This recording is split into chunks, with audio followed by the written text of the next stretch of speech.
Bonjour. Nous reprenons notre étude de l'alternative là où nous nous sommes arrêtés en classe, c'est-à-dire aux opérations sur les grandeurs sinusoïdales.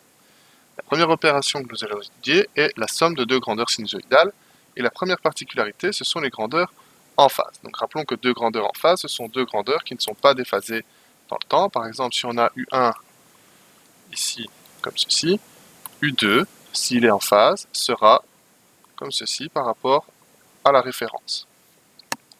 Si on veut réaliser l'opération somme entre ces deux grandeurs, on sait que U1 c'est égal à U1 max sinus de oméga t et U2 est égal à U2 max sinus de oméga t également, puisqu'ils ne sont pas déphasés. Dès lors, l'addition de ces deux grandeurs est assez simple. On pourra écrire que le vecteur U ici, somme de U1 avec U2, est égal à la somme des normes, U1 max plus U2 max, multiplié par le sinus de oméga t commun. Vectoriellement, on peut représenter que si jamais on utilise les valeurs efficaces et non plus les valeurs instantanées, on pourrait écrire que le vecteur U somme les deux grandeurs U1 et U2 ici, U en valeur efficace vaut U1 plus U2 simplement. Si jamais on veut étudier maintenant deux grandeurs qui sont en opposition de phase, c'est-à-dire deux grandeurs où l'une est située comme ceci et l'autre est située comme ceci, et bien faire la somme de deux grandeurs séparées d'un angle ici de 180, c'est en fait réaliser la différence de leur valeur maximum. Et donc on pourrait écrire que U, somme de U1 plus U2 en opposition de phase ici, est égal à U1 max moins U2 max multiplié par le sinus de oméga t, ce qui revient finalement à faire la différence des valeurs efficaces des grandeurs U1 et U2, puisque je rappelle quand même que valeur efficace et valeur max sont liées uniquement par un facteur racine de 2.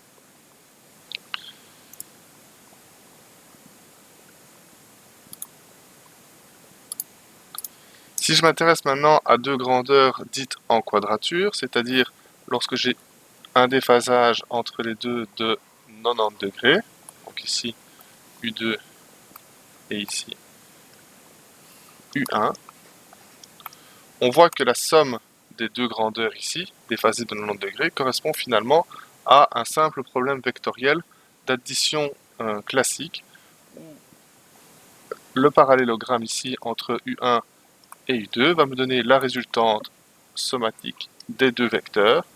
Et donc on pourrait écrire que la norme, ou la valeur max de U max ici, c'est égal, on voit qu'on a un magnifique triangle rectangle entre U1, U2 et U, c'est donc égal à la racine carrée de U1 max carré plus U2 max carré.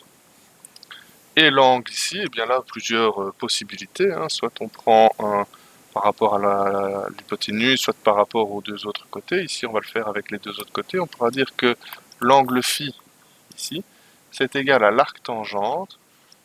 Du côté, du coup, opposé, c'est U2, axe, sur le côté adjacent, c'est-à-dire U1 max. À nouveau, on peut travailler avec les, les valeurs efficaces plutôt que avec les valeurs max.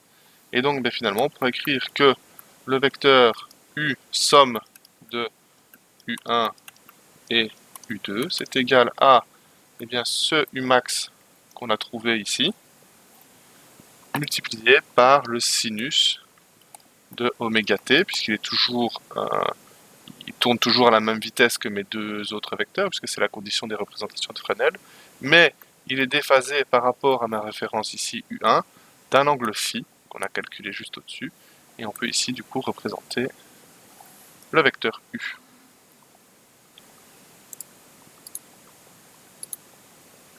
Les choses deviennent un peu plus intéressantes quand on a un cas général, donc quand on n'a pas de cas particulier, donc quand les grandeurs sont déphasées d'un angle phi, c'est-à-dire quand on a une grandeur ici par exemple U1 placée ici, et une grandeur U2 placée, mettons, ici, avec un angle phi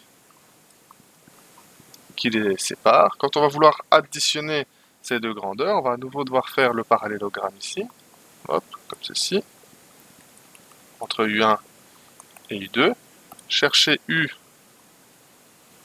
zoup, la résultante entre les deux. Mais au niveau mathématique, comment ça va se passer? Eh bien, il va falloir décomposer U2 suivant une composante Y et une composante X, additionner les composantes X ensemble, les composantes Y ensemble, et ainsi trouver finalement l'angle de déphasage psi qui existe ici entre U et U1. Alors, je vais insérer un dessin plus propre que celui que je suis en train de dessiner. Donc ça représente exactement la même chose que ce que je viens de dessiner, mais en un peu plus propre, d'accord? On voit bien U2 ici, donc on voit bien U2 ici, U1 ici, la somme des deux vecteurs donne U ici, et donc on a décomposé U2 suivant une composante sinus, donc Y ici, et une composante X ici avec le cosinus de l'angle phi. Alors mathématiquement, comment est-ce qu'on va représenter ça? Eh bien, on voit que U total, il a une composante X qui vaut, si je m'intéresse en X, U, qu'est-ce qu'il vaut? Eh bien, il vaut un U1 max, ici. Alors ici, vous allez me dire, on a pris la valeur absolue, la valeur efficace, c'est pas dramatique. Plus la composante ici, X due à U2, c'est-à-dire U2 max cosinus de phi. Si je fais pareil en Y, la composante Y de U, alors là c'est un peu plus facile puisque on voit que U1 n'a pas de composante Y puisque c'est lui la référence, il est placé sur X. Donc la seule composante Y de U, c'est la même que U2, c'est-à-dire ici U2 max sinus de phi. Du coup, si jamais je repars du principe que je fais la même chose que mes grandeurs en quadrature, c'est-à-dire quand j'additionne mes vecteurs, la norme de mon vecteur U ici, qu'est-ce qu'elle vaut? Eh bien, elle vaut la racine de ses composantes au carré, c'est-à-dire la racine de U1 max plus U2 max cos phi au carré, plus la composante Y, c'est-à-dire ici U2 max sinus phi au carré, et on peut calculer l'angle psi ici en appliquant à nouveau la même application que tout à l'heure, c'est-à-dire en utilisant l'arc tangente du côté opposé. Donc ici c'est un U2 max sinus de phi divisé par la composante en X ici, donc c'est tout la grande parenthèse là, U1 max plus U2 max cosinus de phi. Ce qui n'est franchement pas sympathique, hein. On voit que ça devient un peu compliqué à calculer. Alors dans la vidéo suivante, on étudiera le produit de grandeur vectorielle et on verra que c'est à nouveau mathématiquement pas très agréable puisqu'on verra apparaître des formules de Trigo dont je sais que vous êtes très friands.